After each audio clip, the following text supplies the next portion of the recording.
travelled from Berlin to Hamburg, where we overnighted, and took a train then from Hamburg to Bremerhaven, where we took a ship, the Deutschland, to Southampton, and from there to London, where we spent a night or so in a hotel, and then came to Bradford, where the people who should have vacated the house that we wanted to move into hadn't vacated it, presumably because they thought we were never going to come, so they had to pack up in a hurry.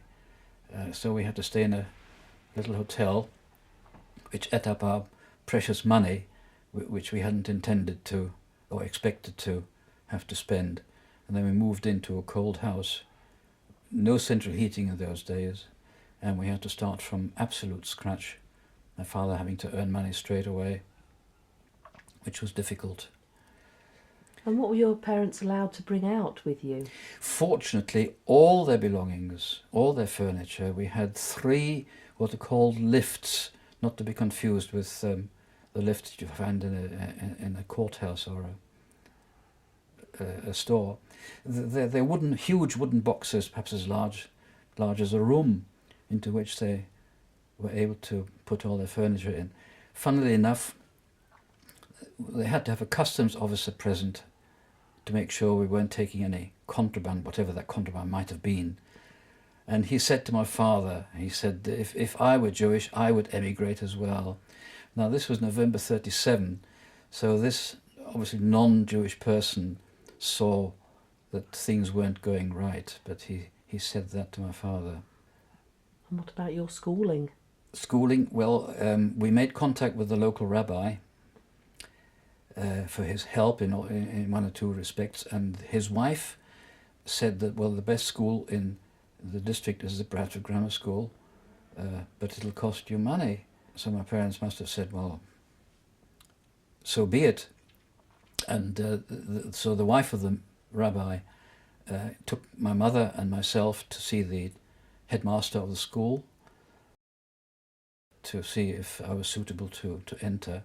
Now, he didn't give me an entrance examination because my English wasn't good enough for that, but he asked me a few questions. Now, I had learnt English for about 18 months in Berlin as a matter of routine in my Jewish school.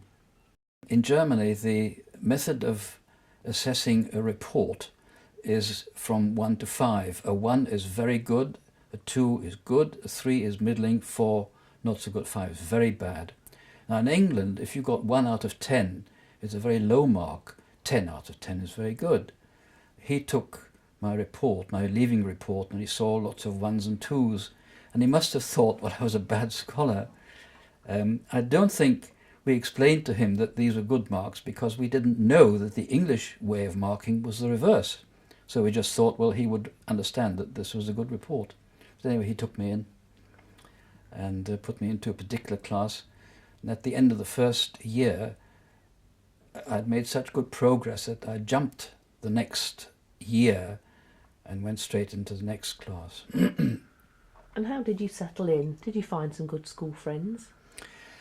I think I've always been a bit of a loner. I didn't find many good friends, no friends really. There were 1 or 2 with whom I was friendly, but not on visiting terms. That was more my fault than anybody else's, I think. It wasn't any animosity on the part of any of the boys.